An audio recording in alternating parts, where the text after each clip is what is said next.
Assalomu alaykum oltin darvozani kuzatuvchilari. Navbatdagi darvozamizni javob beraman. Namanganda hech kim qilmagan. Qilganlar bo'lsa kommentariyaga fikringizni yozib qo'ying. Qayerdir kamchiligi bo'lsa to'g'rilab qo'yamiz. Bizni kuzatishda davom etinglar. Bu darvozamiz internetda o'sha rosa bang'illatgan uyda reklamada chiqqan darvoza. Klientimiz bizga shu narsani tashlab berdilar. Shu darvozadan yasab bera olasizmi dedilar. Xudo xolasa mana Alloh qodir qilgancha chiroyli qilib yasab beramiz. Bu darvoza 4 qavatdan iborat bo'ladi. Bu darvozamizni razmerlarni tushuntiradigan bo'lsa, katta darvoza 3.27 ga, balandligi 3.75, 1.41 ga 3.75.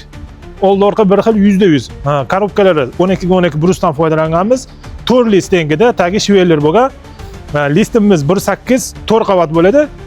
Profillari 8 ga 6 dan foydalanganmiz. Qalinligi qalin bo'ladi, 10 sm bo'ladi darvozani. Bizni kanalimizni yo'qotib qo'ymaslik uchun obuna tugmani bosib, layklarni bosib, do'stlarga jo'natib qo'ying. Shu darvozani inshaalloh butgan jarayonni o'rnatgan holatimizni qo'yib boramiz. Buni yonida kalitkalar ham bor, uni ham ko'rsatamiz. Bunisi ko'chadan uyga kiradigan eshigniki 1.5 qavat qilganmiz. Bittasi kichikroq, bittasi kattaroq. Bu ham 4 qavatli bo'lgan, yo'q 3 qavatli bo'lgan bu darvozamiz. Bu yerga fisadili zamolar, cho'tki bo'ladi, xudo xolasa. Bunisi ham shu ko'chadan uyga kiradigan xot bor, shu xotga o'rnadi.